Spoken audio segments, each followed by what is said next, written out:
Hi, everybody. I'm Greg Fox with Wesh 2 News and Wesh.com, and this is another in our series of debates across Central Florida leading up in this election year to the August 23rd primary here in Florida. Today, we're talking to the candidates in Congress District 7, the Democratic primary for Congress. And this area has been redrawn because of redistricting. So it includes a small portion of Orange County, all of Seminole County, and the southern half of Volusia County. We have four candidates joining us today: Tatiana Fernandez, Karen Green, Al Krulik, and Alec Pastrana. First of all, to all four of you, thank you very much for sharing your thoughts, your ideas, and your solutions for the problems that face our state and our country, and being willing to go to Congress to do that in Washington, D.C. The winner will go up against the winner of the Republican primary and a write-in candidate in the November general election. First, I'll give each of you a minute to tell us a little bit about yourself and why you are running for office. And we're going to begin right now with Ms. Fernandez. Go ahead. Good afternoon. Thank you, Greg, for inviting me. My name is Tatiana Fernandez. I'm running for Congress. I'm a businesswoman. I've been working with a lot of kids in the school system for a few years.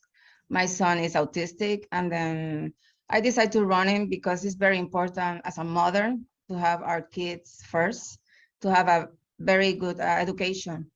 And then I've been working with a lot of people to changing some policies. And I think it's time for us to do a little bit of change. All right, very good. Ms. Green, you're next. 1 minute, please. My name is Karen Green. I am a single mom. I came to this country almost over 2.5 decades ago. I currently serve as the vice chair of the Florida Democratic Party. I've lived here in Central Florida for over 12 years, having served in multiple capacities. I currently run the founder of a nonprofit.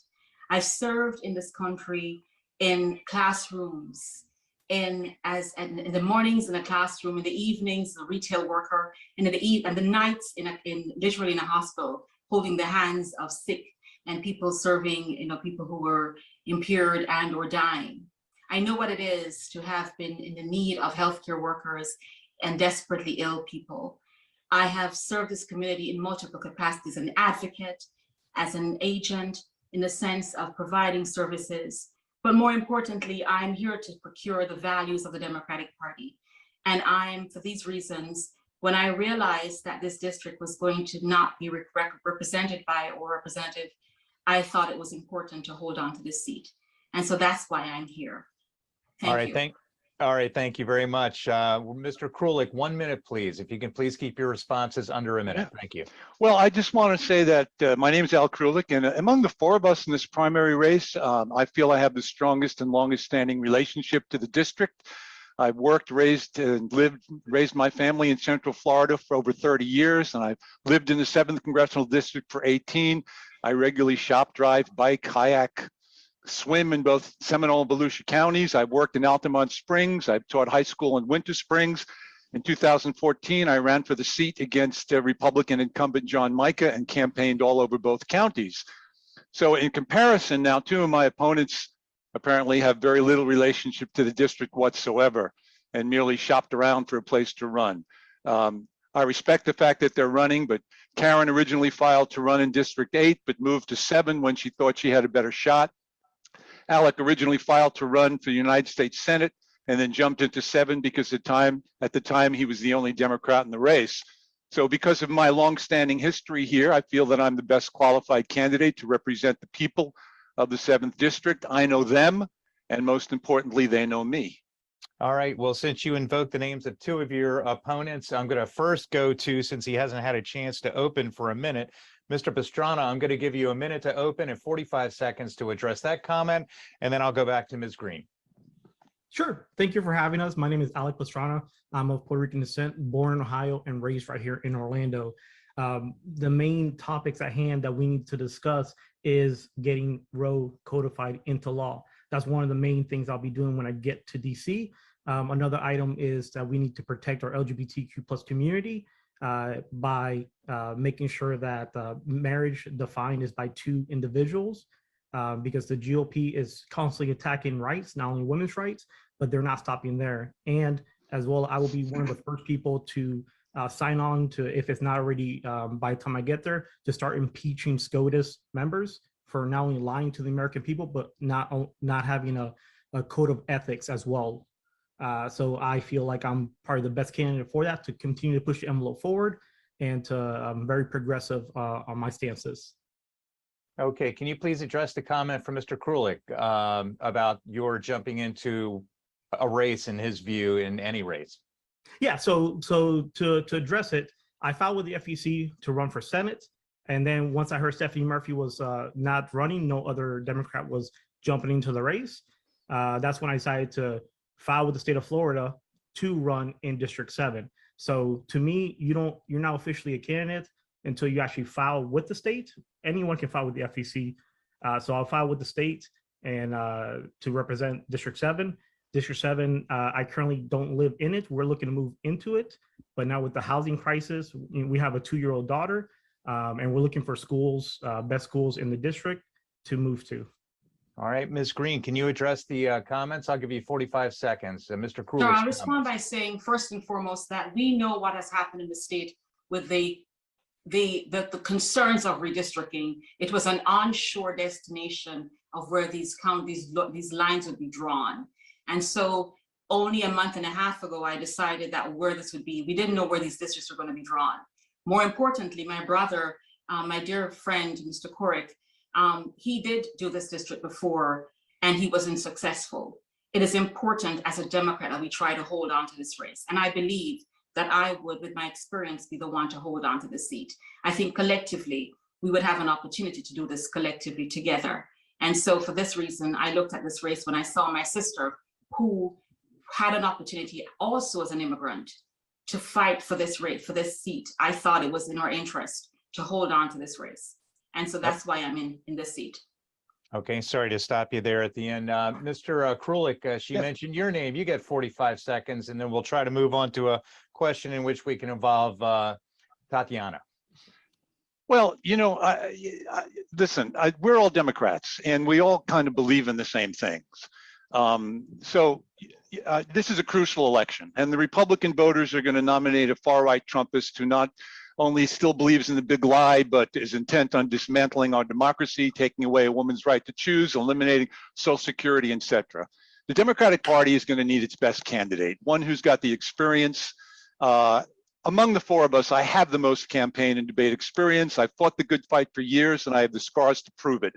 This isn't a time to nominate a beginner with no previous campaign experience. It's time for a proven fighter who knows how to carry the party's banner into battle. I believe I'm that person, and I believe I'm going to be the best representative of the Democratic Party for that reason, and the fact that I have the longest and strongest relationship to the district. All right, Ms. Fernandez, I'm going to give you a chance to weigh in here, because bringing up the issue of experience, how do you reach out to voters and say, you're the person who can do it? You tell me about your experiences that may be perfectly suited to serving Congress. I was involved when we do the redirecting. I was in Tallahassee working with Representative Daisy Morales, and then we involved to working very hard to make sure that we stay Democrat.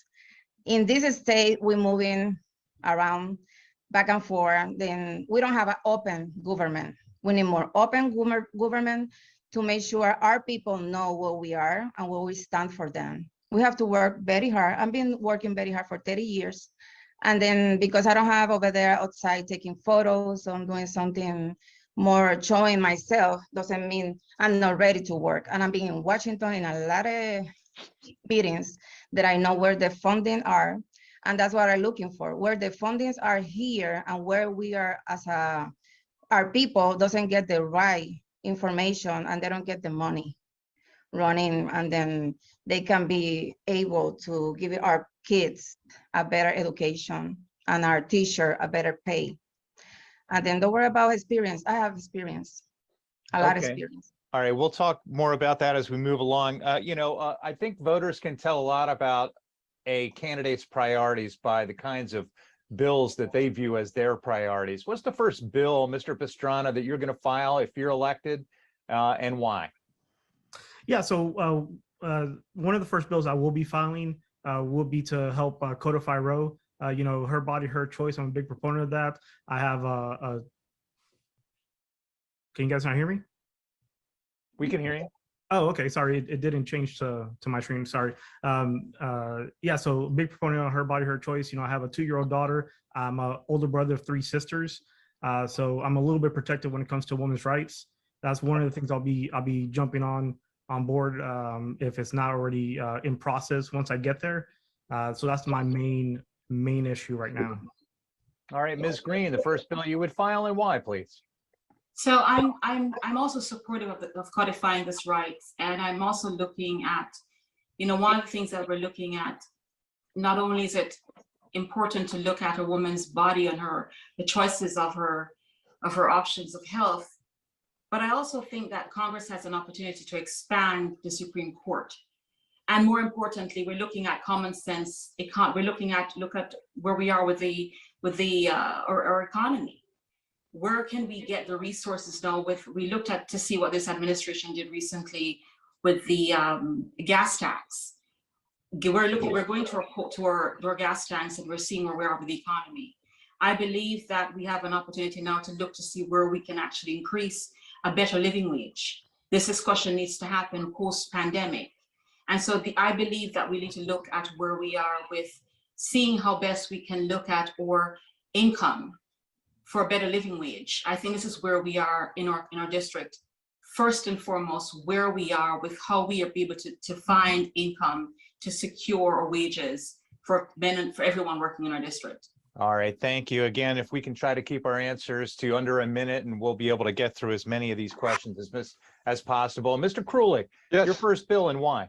Well, obviously, I agree with my two colleagues here. Codifying Roe is very important. I have 2 daughters, both in their 20s, and my older daughter Zoe texted me right after Roe. She was in Spain visiting friends, and she said, "I hope you don't mind, Dad, if I don't want to come back to live in this country anymore." So this is personal for me. We also have to ban automatic weapons. The bill that was signed by President Biden doesn't go far enough. You know, my wife's a teacher, and there are people in this country who want to take the piano out of her hands. She's a music teacher in an elementary school and put a gun in it. My wife's a teacher, not a sharpshooter. So we have to codify Roe. We have to get automatic weapons off the street. And then we have to take a look at voting rights and make sure that we ensure the right to vote for everybody. All right, Ms. Fernandez, your first bill and why, please? I'm gonna work in the housing problems. I think we have a lot of people here struggling to pay the bills, struggling to pay the rent. And it's important for us to have security, our kids in the good housing program. And it's gonna be my bill, working with the housing. And let's go forward. To working with other problems too. Oh, I'm sorry, go ahead. You want No, it's okay. Don't worry. Okay. Yeah, please. Okay. Very good. You know, I want to go back since we've talked about a little bit about this, about gun control. I know Mr. Krulik brought this up. You know, the president just signed into law the Bipartisan Safer Communities Act, and it actually had support from 29 Republicans in the House and Senate. This is really the first major movement we've had on gun reform in Congress in many years. But some people feel like either A, it went too far, B, it didn't go far enough. And of course, as you know, it addresses the boyfriend loophole in preventing those who are convicted of domestic violence from buying guns. And it tries to help states enhance red flag laws. I'm kind of interested in finding out what you would do differently to either expand on this or perhaps roll some of it back if you were sent to Congress. We're going to begin with Ms. Green. Thank you for touching that topic. And it was one that was personal to me. You know, the red flag law to me is one of the first things that I think need to be implemented. Unlike everyone on this call, I've had the opportunity of not only working in the classroom, but being in the schoolroom hall. I was married to a law enforcement officer who served as as one of the school resource officers as a sergeant. I know what it is to be in a classroom and to be drilled to have those exercises. It is real. The crimes that have been committed, the horrific, hideous crimes have been done by students people under 21 years of age. And so I believe that some of these conditions, I believe that training needs to be happening in these institutions, in our schools. I believe we need to be looking at funding more mental health students. Funding needs to be happening within our institutions.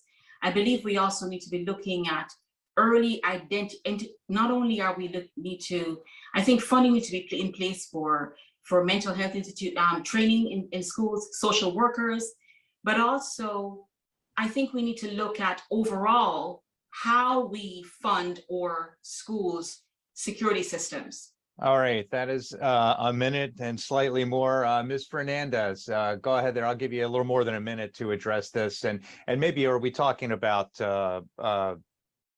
eliminating the sale of large capacity magazines or certain types of guns, or what else would you do if you were sent to DC?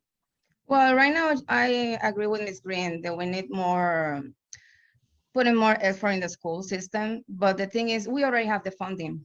We just want to have to work with administration to make sure they put those fundings to work. Because in my case, my kid, when he was in the school, one of his friends just take her own life over there in the amphitheater in Lake Mary. And then it was hurting my son so bad. And I was looking behind what happening.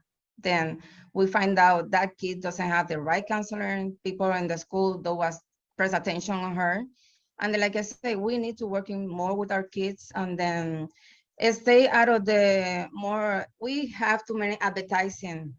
We have the right to have a gun, but I think we don't have the right to have a rifle because we don't know in a war. And then we have to check, doing a lot of background check in people. I think that's gonna be my first things to do. Okay, Mr. Krulik, you want to pick up where you left off? Yeah, former Chief Justice of the Supreme Court, Warren Burger, said some years ago that the interpretation of the modern Republican Party of the Second Amendment is the greatest fraud ever perpetrated on the American people. And then you go back to the Heller decision in 2008 when Justice Scalia basically decided that everybody can weaponize as much as they want. The Second Amendment does not give every person in the United States the right to have any kind of handgun or rifle or bazooka that they want. If you're an originalist like they claim to be, you really don't have the right to bear arms unless you're part of a militia. And that's the way the Second Amendment has been perverted by the Republican Party over the years. We need to go back to fundamental principles. We need to disarm this country. The Republican Party and the Republican Supreme Court are turning us back into the Wild West, and we're going to rue the day. Mr. Pastrana, if you can wrap this up, 1 minute, what exactly would you do as it applies to gun reform if you're sent to DC? Sure. Yeah. So one of the things that, we got to think about and talk about, actually, a lot of people are not talking about, is that Texas already has a, teachers could already carry in a classroom in Texas, right? So that would not have stopped Uvalde, right? One of the things that we need to talk about as well is high capacity magazines and drums. There's no reason why these things should be available on our streets. Yes, ideally, I would love to do like an assault weapons ban, but if we can't do that, I will go after any ammunition, 226, 556 NATO, and make sure that that's not available to the average citizen. What good is a gun if it doesn't have bullets? Can I just add one thing, Greg? One quick comment. Sure. Yeah, the idea that a good guy with a gun, that is the only way you can stop a bad guy with a gun is a good guy with a gun. The Republican Party needs to drop this particular piece of BS. It's not true. It doesn't work. Okay. All right. Thank you very much. All right, let's move on and talk about the economy here. These midterms are going to be really a bellwether for exactly how the rest of the Biden administration is going to go. And so that's why the fight for Congress is so pivotal this year.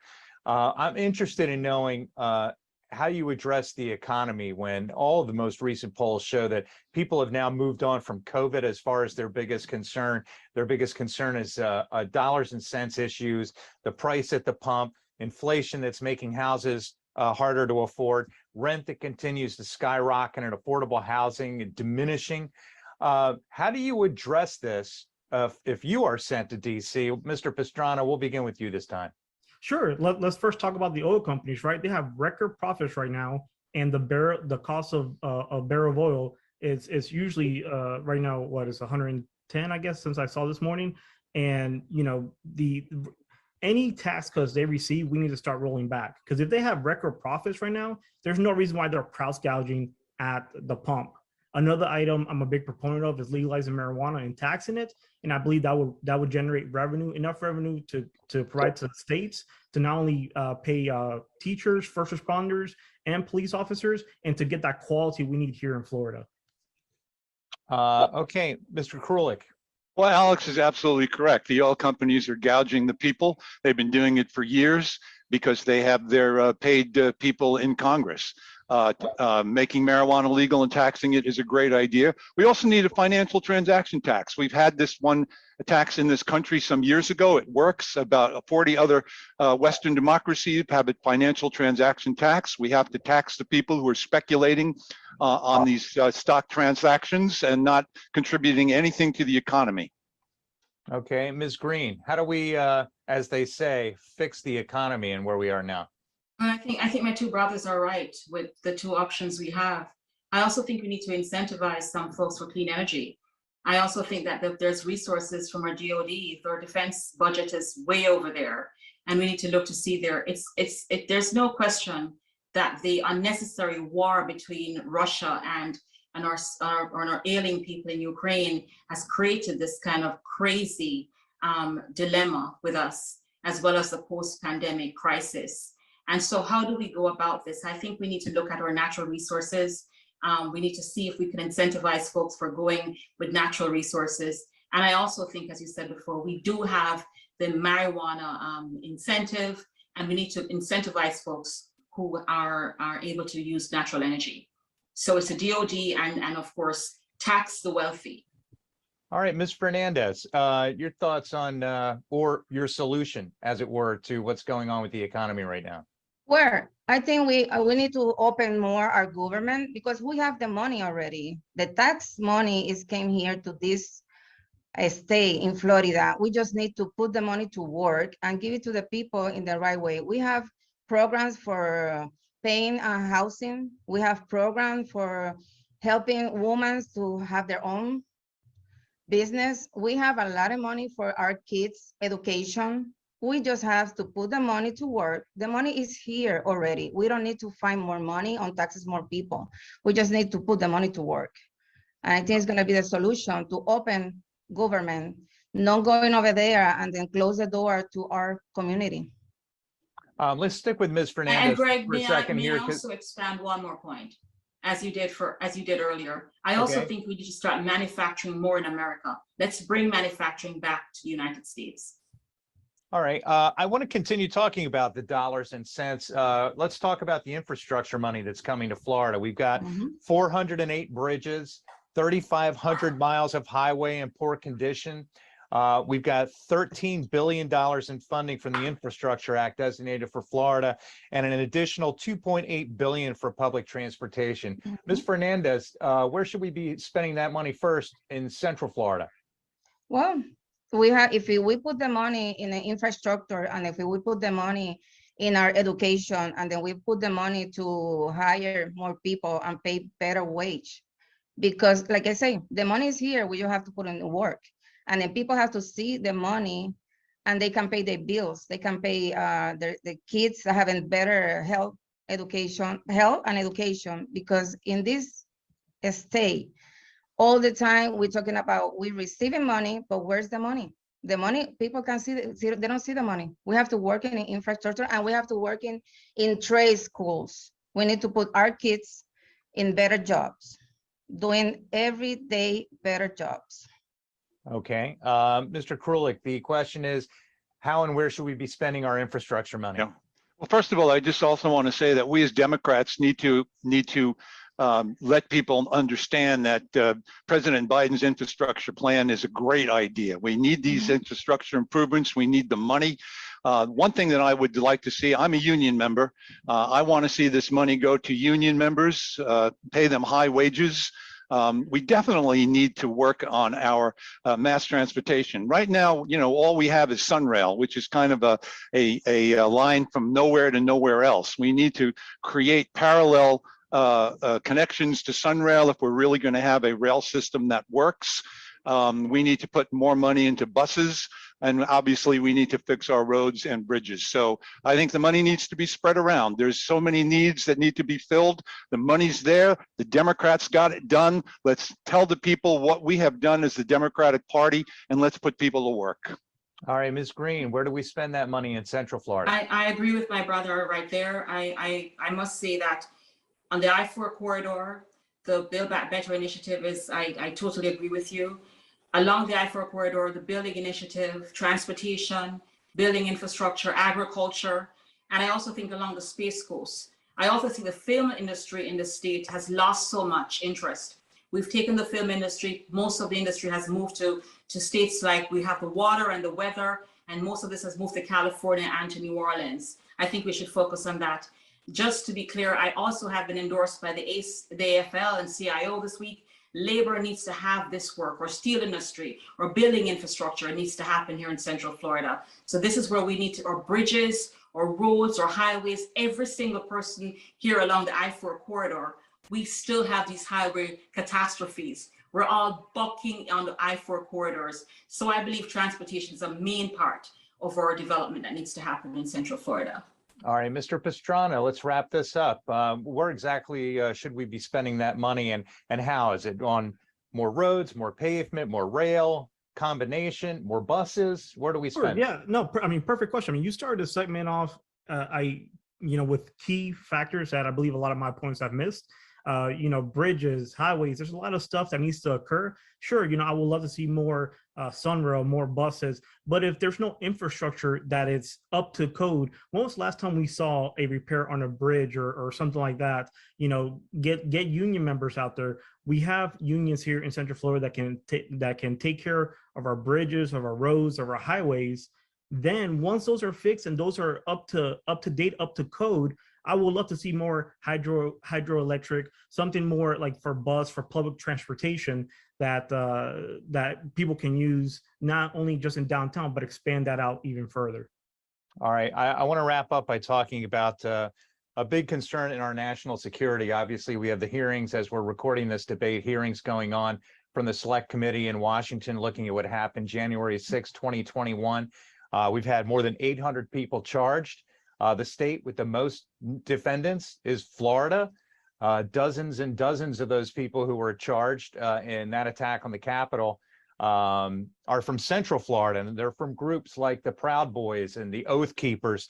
I'm interested in knowing what you would do if you go to Washington to try to, if anything, try to crack down on some of these groups and try to understand more about what they are about, so that communities may be protected, if we need to be protected at all. Maybe it's not a big concern. I'm interested in getting your take on that.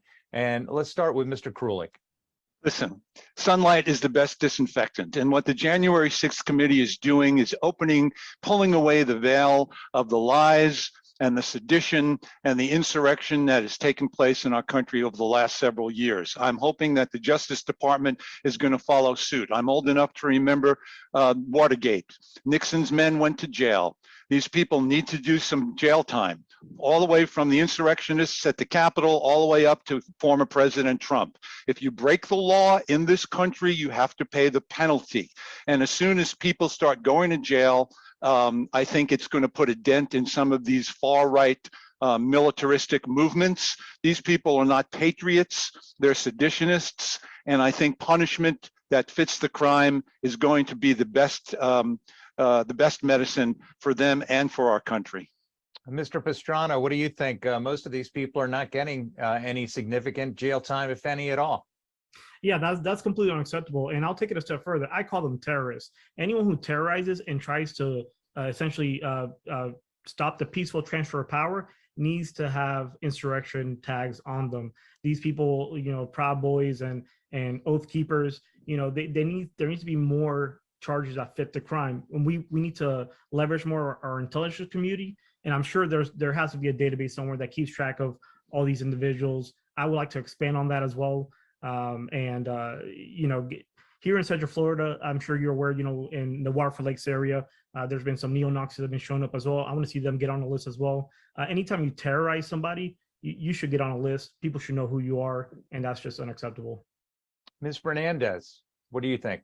Well, as American, we think we don't deal with terrorists. And if we don't deal with terrorists outside of the United States, here we can have to do the same. We can deal with them. They need to do a jail time. And then if they do this, where's our freedom? If we don't put those people in jail, we're gonna lose our freedom. And we need to stay on that and make sure those people get the penalty they supposed to be getting. All right, Ms. Green, what exactly can and should be done, if anything, on a congressional level to address some of these groups that are really all over the country? I think this is one of the reasons why I am running for Congress. The vision, the pictures I saw that day in January really got me to a place where I came to this country because of the faithful dream of hope. And I saw that to be really scary. And so when I get to Congress, I believe anyone that is going up against a country are domestic terrorists. This is a country of hope, the beacon of hope. I believe anyone who comes up against should be punished. They should be held accountable. This is a country of democracy. This is why I, as an immigrant, could sit here today, a woman born in the island of Jamaica, could sit here and want to run for a house to be a congresswoman in this country. I believe freedom is something we died for in this country, to be able to vote and to stand up here. And so for these reasons, I believe anyone who stands up against the values of this country should be punished and held accountable.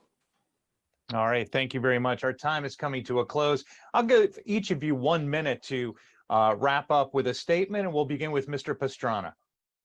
Yeah, so again, my name is Alex Pastrana, I'm Puerto Rican descent. I'm the only candidate in this Democratic race that qualified via petitions. I've been out there talking to the people, knocking on doors, taking phone calls. I want to be one of the most accessible politicians from this area.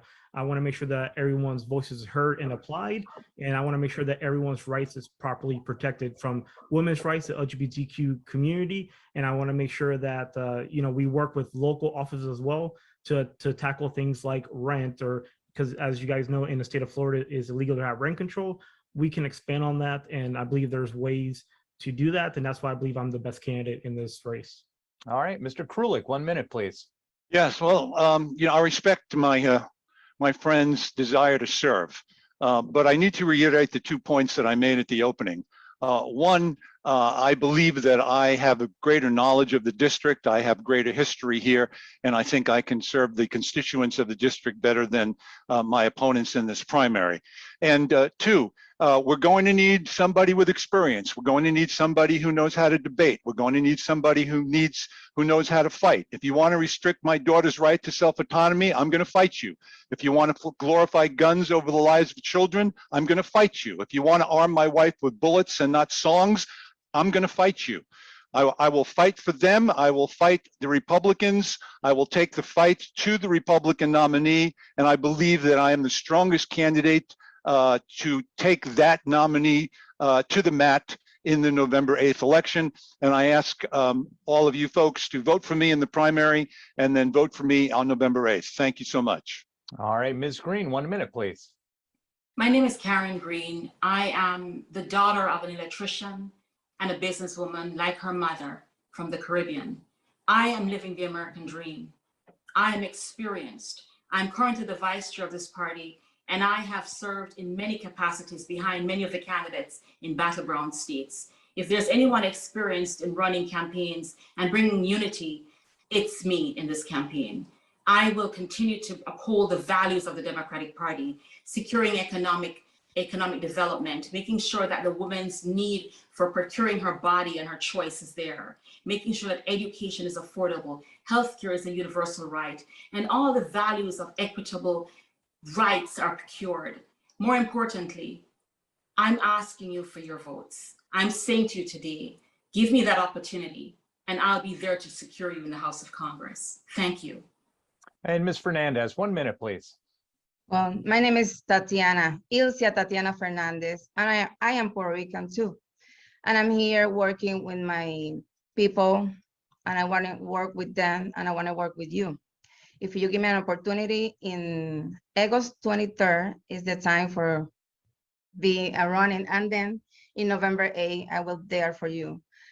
I would like to have an open government. My office is gonna be open for everybody to make sure they can come and tell me what is the problems, and then we're gonna work together to resolve any problems. I'm here for you. All right. Thank I you. want to thank all four of you for taking the time out of your day and out of your campaign activities to join us so that voters can see you, hear from you, get a better idea of the kind of person and character you are. So thank you very much for that commitment. This has been a West 2 News and West.com debate. In Congress District 7, the Democratic primary, the election is August 23rd, and the winner will go November 8th up against the Republican nominee and also a write-in candidate. Thanks for watching.